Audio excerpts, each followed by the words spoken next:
하나님께서 오늘 우리에게 주신 말씀은 레위기 6장 8절에서 12절까지의 말씀입니다. 레위기 6장 8절에서 12절까지의 말씀을 제가 읽어드리겠습니다.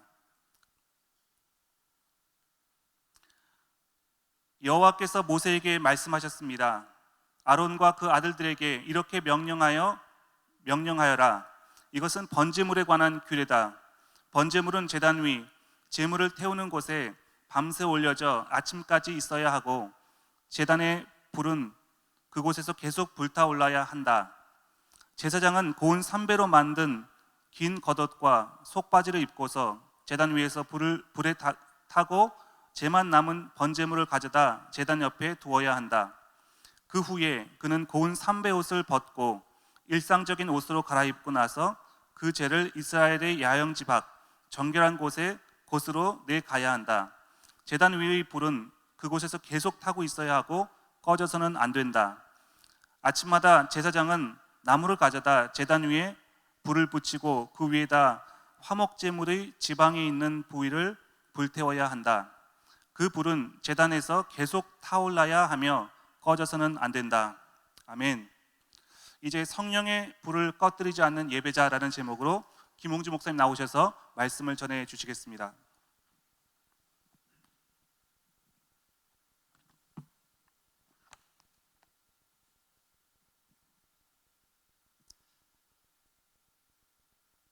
예배가 우리 삶의 중심이 되는 것은 대단히 중요합니다. 예배가 우리의 능력의 근원이기 때문에 그렇습니다.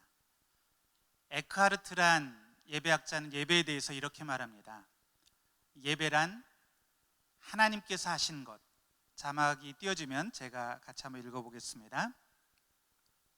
예배란 하나님께서 하신 것, 하고 계신 것, 그리고 하시기로 약속하신 것에 대한 인간의 흥겨운 응답이다 라고 정의합니다. 여기 보면 예배가 성립하기 위해서는 먼저 우리가 하나님에 대해서 알고 깨닫는 것이 먼저인 것을 알 수 있습니다.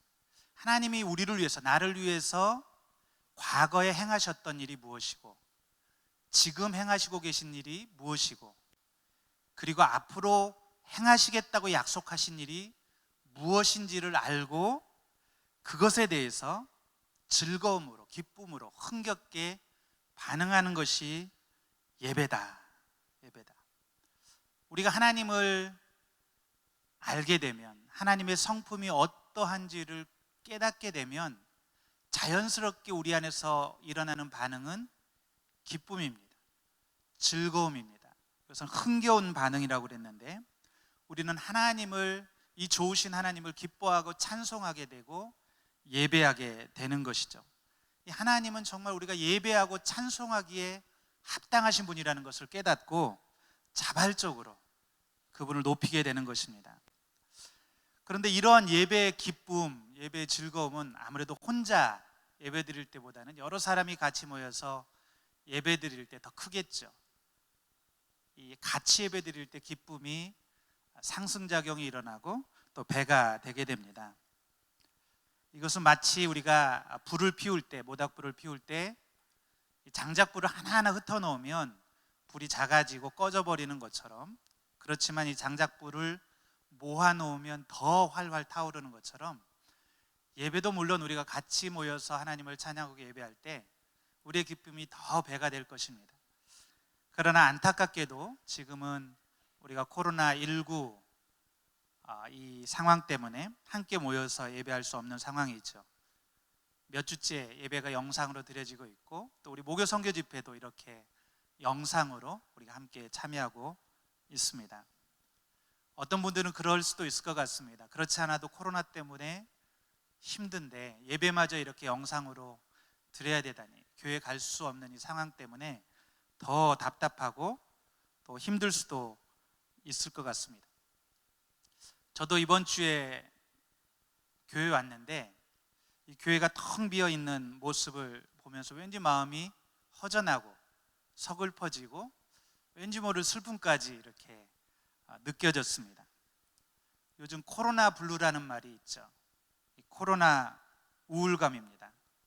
코로나가 오래 지속되다 보니까 벌써 8개월째 이렇게 지속되다 보니까 사람들이 점차 지치는 거예요. 마음에 의욕도 사라지고 또 마음에 불안과 알 수 없는 그런 우울감이 찾아오는 거죠. 염려가 찾아오는 거죠. 이것을 가리켜서 이 코로나 블루라고 하는데, 저는 우리 선교사님들은 더 할 것 같습니다. 우리 선교사님들은 선교지에서 그나마 많은 사람들과 지금 차단되어서 지내지 않습니까? 선교지도 모든 게 셧다운 됐기 때문에 집에서만 있다 보면 정말 열정을 가지고 복음을 위해서 생명이라도 내어줄 그런 마음으로 헌신해서 선교지에 나왔고, 지금 마음은 지금으로 나가서 복음을 전하고 싶고 사역을 하고 싶은데 그렇게 할 수 없는 이 상황 때문에 마음이 굉장히 답답하지 않을까. 언제까지 이렇게 있어야 될지, 정말 계속 선교지 이렇게만 있어야 될지, 이러려고 선교지에 왔는지 여러 가지 생각들이 들 수 있을 것 같습니다.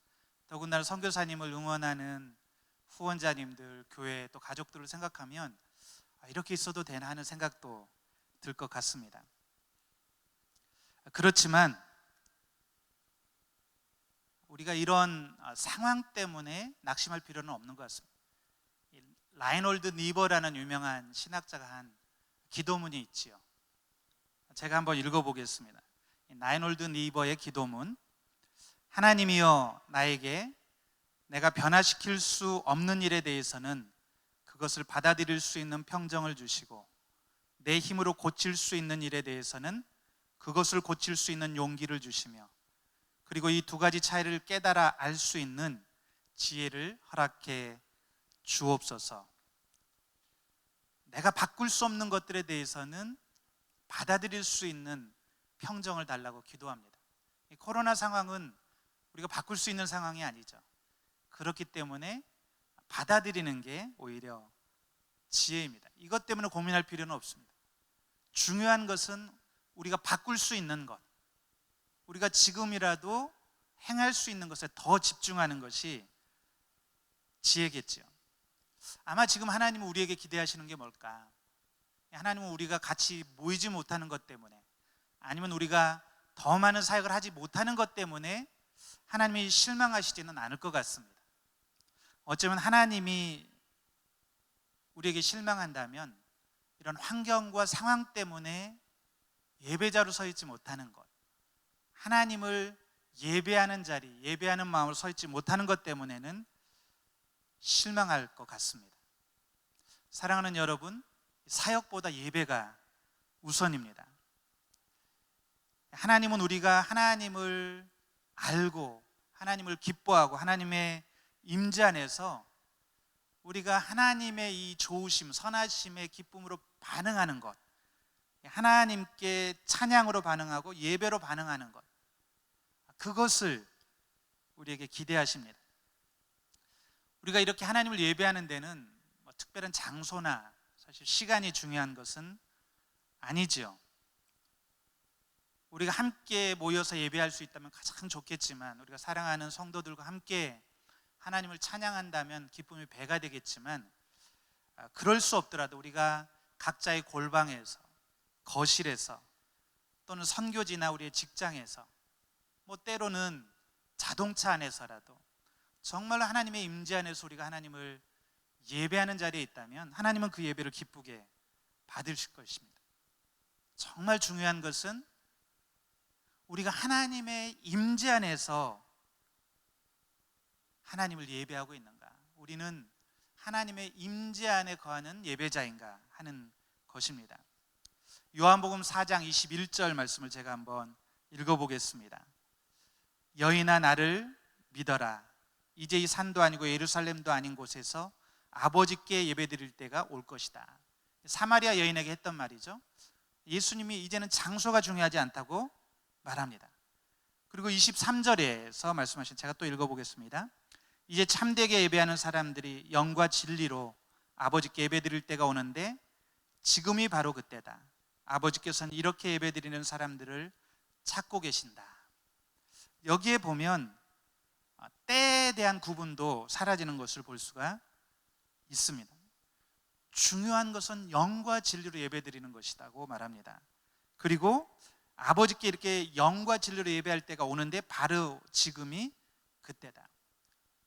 성령이 부어지는 지금, 오순절날 성령님이 부어졌고 이제는 성령의 임재 안에서 우리가 예배할 수 있기 때문에 이제는 때와 장소에 상관없이 우리가 하나님을 예배할 수 있게 된 것입니다. 성경은 성령님을 자주 불에 비유합니다. 예수님은 불과 성령으로 세례를 주는 분으로 묘사되죠. 또 사도행전 2장 3절에 보면 오순절날 성령님이 부어진 사건을 마치 불의 혀가 갈라지는 것처럼 임했다. 이 불의 혀처럼 임했다고 말합니다. 이 성령의 불, 오순절날 임하신 성령의 불은 교회가 생겨난 이래 지금까지 한 번도 꺼진 적이 없는 불입니다. 고린도전서 3장 16절에 보면 이렇게 이야기합니다. 제가 한번 읽어보겠습니다. 여러분은 자신이 하나님의 성전인 것과 하나님의 성령께서 여러분 안에 계시는 것을 알지 못합니까? 여러분은 하나님의 성전인 것과 하나님의 성령께서 여러분 안에 거하시는 것을 알지 못합니까? 성령님은 우리 안에 계시는 분이시죠. 따라서 교회 안에 거듭난 성도가 한 명이라도 계시다면 그 교회에는 성령의 불이 있는 것입니다. 때로는 희미할 수도 있고 신라처럼 작은 불일 수도 있지만 만약 이 불이 거룩한 마음들 또 기도와 만난다면 엄청난 불길로 소멸하는 부흥의 불로 일어날 수 있는 것입니다. 그래서 예수님은 누가복음 12장 49절에서 내가 불을 땅에 던지러 왔노니 이 불이 이미 붙었으면 내가 무엇을 원하리요? 예수님은 이 불을 붙이기를 너무나 간절히 원하시고 소망한다고 말씀하시죠. 오늘 우리가 읽은 레위기 6장 말씀에는 바로 이 불을 유지하는 것의 중요성에 대해서 말하고 있습니다. 오늘 본문은 여러 번, 3번에 걸쳐서 이 불, 제단에 있는 불을 꺼뜨리지 말라고 말씀하십니다. 이 제사 때 쓰이는 이 불은 이스라엘의 구름 기둥, 불 기둥과 함께 하나님의 임재를 상징하기 때문에 그렇습니다. 꺼지지 않는 불, 이것은 하나님의 임재를 상징합니다. 우리 12절, 13절 말씀을 제가 한번 읽어보겠습니다. 제단 위의 불은 그곳에서 계속 타고 있어야 하고 꺼져서는 안 된다. 아침마다 제사장은 나무를 가져다 제단 위에 불을 붙이고 그 위에다 화목제물에 지방이 있는 부위를 불태워야 한다. 그 불은 제단에서 계속 타올라야 하며 꺼져서는 안 된다. 여기 보면 제단 위에 불을 꺼뜨리지 않는 것, 이게 제사장이 해야 될 가장 중요한 일 중에 하나라고 말합니다. 이스라엘은 아침과 저녁으로 상번제, 흠없는 수양을 가지고 상번제를 드렸습니다. 이 상번제라는 것은 번갈아 가면서 끊임없이 제사를 드렸다는 것이죠. 이것은 하나님의 백성이 예배와 기도로 끊임없이 끊어지지 않고 하나님 앞에 나아가야 된다는 것을 의미합니다. 하나님은 우리가 일주일에 한 번 예배당에 모여서 예배드려야 될 분이 아니라 24시간 365일 우리가 계속해서 하나님의 임재 안에서 예배해야 될 분이라는 것을 가리키는 것이죠. 출애굽기 29장 42절에는 이 상번제에 대해서 이렇게 또 설명합니다. 이것이 너희가 대대로 여호와 앞 회막 문에서 드려야 할 번제다. 거기에서 내가 너희를 만나고 내게 말할 것이다. 거기에서 내가 너희를 만나고 내게 말할 것이다. 여기 하나님이 뭐라고 말씀하시냐면 계속해서 꺼지지 않는 불로 드려지는 그 번제단 위에서 거기서 내가 너희를 만나고 너희에게 말할 것이다 라고 말합니다. 이 하나님은 24시간 365일 그 백성과 교제하기를 원하시는 하나님이신 것이죠. 이 제사에서 번제물은 우리를 대신해서 하나님께 바쳐지는 제물 아닙니까? 반면에 이 불이라는 것은 우리의 제물을 받으시는, 우리의 제사를 받으시는 하나님의 임재를 상징합니다. 그런데 여기서 이스라엘은 이 제사를 드릴 때 하나님께서 구별하신, 하나님께로 온 이 불만을 가지고 제사를 드려야 했다는 것입니다. 이 제사라는 것이 뭡니까? 제사는 우리 부정한 인간이 하나님을 만날 수 있는 유일한 은혜의 수단입니다. 아담이 죄 때문에 하나님의 임재, 이 에덴 동산 쫓겨나지 않았습니까? 그리고 하나님께서는 그룹들을 두고 화영검을 가지고 이제 하나님의 이 동산 에덴에 오지 못하도록, 사람들이 오지 못하도록 막으셨습니다. 접근을 막았습니다. 그런데 범죄한 인간이 유일하게 하나님의 임재의 장소 에덴에 나아갈 수 있는 길을 열어주신 것이 바로 제사라는 것입니다. 우리의 죄와 이 부정을 씻기 위해서 짐승을 죽이고 그 피를 뿌리고 가죽을 벗기고 그리고 내장을 씻고 각을 떠서 번제물로 하나님 앞에 드립니다.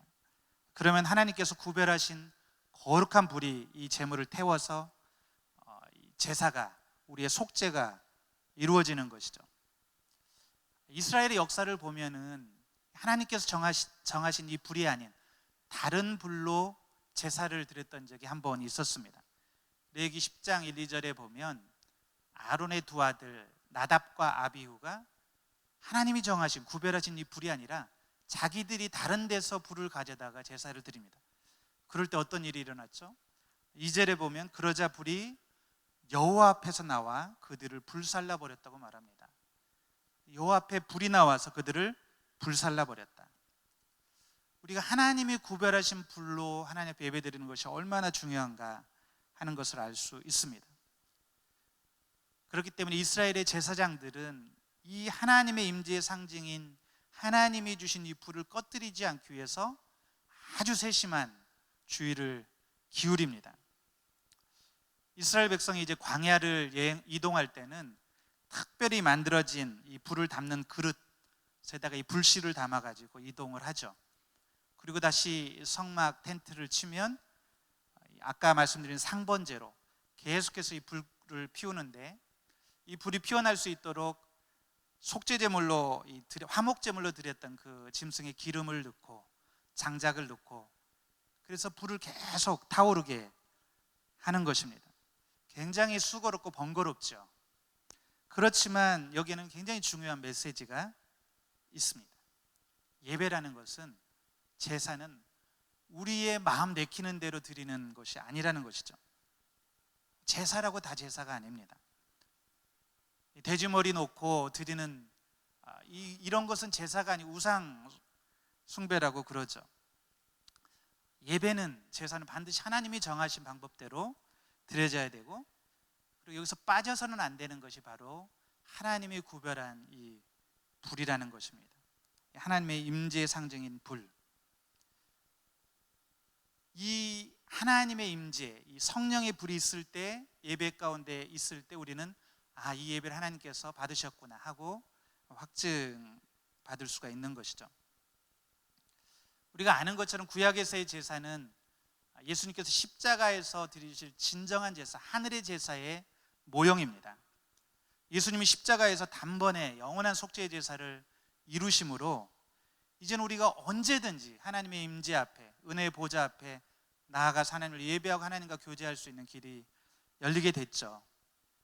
이 예수님의 십자가는 우리의 죄가 다 씻겨졌다는 의미도 있지만, 이제는 우리가 하나님의 임재의 실체인 성령님을 이제 받을 수 있는, 성령님이 거하실 수 있는 준비가 되었다는 의미도 됩니다. 예수님의 속죄 제사가 있었기 때문에 오순절 날 성령님이 부어질 수 있었던 것이죠. 이제는 구약의 그 복잡한 제사의 과정 없이 얼마든지 성령 안에서 우리가 하나님을 예배하고 하나님을 만나고 하나님의 축복을 누릴 수 있는 길이 열리게 된 것입니다. 그런데 우리가 이렇게 자유롭게 하나님을 예배하는 중에 반드시 있어야 될 것이 바로 성령의 불, 성령의 임재라는 것입니다. 하나님은 이 성령 안에서 드리지 않는 예배는 예배로 보지 않습니다. 성령의 불이 없으면 받으시지 않는 것이죠. 영과 진리로 하나님을 예배한다는 말은 바로 이 성령과 진리 안에서 하나님을 예배 드린다는 말입니다. 그렇기 때문에 우리도 우리 안에 있는 이 성령의 불을 꺼뜨리지 않기 위해서 세심한 주의를 기울여야 됩니다. 성령님은 굉장히 민감하신 분이시죠. 우리 안에 조그마한 죄와 부정함만 있어도 성령님은 근심하시고 슬퍼하시고 탄식하시고 떠나가십니다. 데살로니가 전서 5장 19절에 보면 성령을 소멸하지 마십시오 말하죠. 성령을 불로 비유해서 성령님을 소멸하지 마십시오 말합니다. 에베소 4장 30절에서는 하나님의 성령을 슬프게 하지 말라라고 말합니다. 성령은 근심하시고 슬퍼하시는 분이다. 또 사도행전 7장 51절에는 성령을 거스려 행하지 말라고 말합니다. 심지어 마태복음 12장 32절에서는 성령을 회방하는 죄, 모독하는 죄에 대해서 엄중하게 경고하죠. 예수님이 누구든지 인자를 욕하는 사람은 용서받겠지만 성령을 모독하는 사람은 이 세대와 오는 세대에서도 용서받지 못할 것이다. 성령을 회방하는 사람은 이 세대와 오는 세대에서도 용서받지 못할 것이다 라고 말합니다. 우리가 이 성령 안에 거하는 것이 얼마나 중요한지, 우리가 이 성령의 임재 없이 신앙생활을 할 때 얼마나 힘들고 고통스럽습니까? 성령의 임재 없이 성령의 불이 꺼진 채 드리는 예배 얼마나 공허합니까? 그러나 하나님의 임재가 있는 예배는 찬송가에도 있는 것처럼 초막이나 궁궐이나 내 주의 수 모신 것이 그 어디나 하늘나라가 됩니다. 시편 기자가 노래했던 것처럼 주의 뜰에 하루 있는 것이 다른 곳에 첫날 있는 것보다 낫습니다. 이렇게 고백할 수 있게 되는 것이죠. 사랑하는 여러분, 우리는 성령 충만한 가운데 예배하는 삶을 살기 위해 모든 노력을 다 기울여야 합니다. 성령의 불을 끄지 않기 위해서 세심한 노력을 기울여야 합니다. 어떨 때 성령님이 우리 안에서 탄식하시고 슬퍼하시고 근심하시고 그리고 우리를 떠나십니까? 우리가 경험적으로 다 알죠. 우리가 죄악된 옛 습관을 따라 살 때, 성령을 거스리고 육체의 정욕을 따라 살 때, 진리를 거스려 살 때 성령님은 우리를 떠나십니다. 우리가 처음 성령을 거스리는 일을 할 때, 성령의 거스리는 행동을 할 때는 우리 마음에 이 양심의 가책이 있죠. 성령의 책망하는 음성이 들립니다. 그렇지만 이제 한 번, 두 번 우리가 이 소리를 무시하고 반복해서 똑같은 죄를 범하면 그때부터는 성령의 음성이 희미해지고 나중에는 아주 들리지 않게 되죠. 우리는 그런 마음을 둔해진 마음, 딱딱한 마음이라고 말합니다. 영적으로 둔감해진 마음. 그렇지만 여러분, 성령님께서 우리를 책망하실 때, 성령의 음성이 들릴 때 우리는 즉각적으로 돌이키고 회개해야 됩니다. 우리가 돌이키고 회개하면 성령님은 우리를 도우시는 분이십니다. 로마서 8장 26절에 보면 이렇게 말합니다. 성령께서도 우리의 연약함을 도와주십니다. 우리는 마땅히 무엇을 기도해야 할지 알지 못하지만 오직 성령께서 친히 말로 할 수 없는 탄식으로 우리를 위해 간구하십니다 라고 말합니다. 하나님, 우리 연약함을 아세요. 우리가 정말 성령님의 임재를 갈망하고 그리고 성령 앞에 나아가면 성령님께서 말할 수 없는 탄식으로 우리를 위해서 중보하시고 우리의 영을 회복시켜 주신다는 것입니다. 사랑하는 여러분, 이 코로나19 사태로 우리의 신앙 습관들이 무너지고 또 우리의 일상이 멈춰버린 때 우리가 정말 집중해야 될 일, 우리가 붙잡아야 될 것, 그것이 무엇일까요? 그것은 바로 우리 안에 성령의 불이 꺼지지 않도록, 우리 안에 예배가 살아있도록 하나님께 집중하는 것입니다. 계속해서 이 성령의 불을 타오르게 하는 것입니다. 우리가 이 코로나를 이길 수 있는 유일한 방법이 무엇일까요? 그건 역시 우리가 성령의 충만함을 받는 것입니다. 성령 충만함을 받기 위해서 영적인 기본 생활로 돌아가는 것입니다. 더 기도하고 예배하고 큐티하고 말씀 보고 이 말씀을 읽고 공부하는데 더 힘쓰는 것입니다. 저는 오늘 말씀을 준비하면서 말씀 본문과 제목을 정하면서 의도적으로 순간순간 예수님을 나의 삶의 주인으로 인정하고 고백하고 그리고 그분의 인도함을 받기 위해서 기도했습니다. 하루가 시작될 때도 하루 일정을 놓고 일정마다 예수님이 함께 해주시도록 예수님께서 은혜를 베풀어 주시도록 기도했습니다. 놀라운 은혜의 시간들이었습니다. 하나님과 동행을, 예수님과의 동행을 즐길 수 있는 시간들이었습니다. 사랑하는 여러분, 우리가 성령 충만을 받게 되면 자동적으로 따라오는 게 기쁨의 감정입니다. 자유함의 감정입니다. 아무리 이 일상에서는 겉으로 보기에는 코로나로 인해서 염려와 불안을 주는 것들이 많이 있을지라도 우리 영혼 깊은 곳에는 기쁨이 있고 평강이 있고 열정이 살아날 수 있습니다. 이 코로나 때문에 많은 사람들이 더 예민해지고 또 뭔가 좀 짜증이 나 있는 모습들을 보게 됩니다. 이런 상황이 되면 사람들은 대개 누군가를 원망하게 되죠. 그러나 저는 사랑하는 우리 성도님들 또 우리 선교사님들 이런 때일수록 다른 사람을 탓하는 것이 아니라 오히려 하나님께 집중하고 성령님께 집중하고 예배자의 모습으로 나아가서 우리 안으로부터 흘러넘치는 이 성령의 생수를 경험하고 이 축복을 오히려 주변에 나누어 줄 수 있는 저와 여러분 되기를 간절히 축원합니다.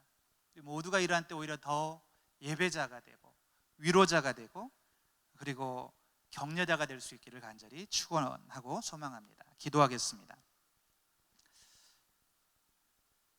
살아계신 주님, 우리가 경험해 보지 않는 이 상황 속에서 이제 시간이 지날수록 많이 지치고 낙심하고 힘이 듭니다. 그러나 하나님, 우리가 영적인 중심을 잃어버리지 않게 도와 주옵소서.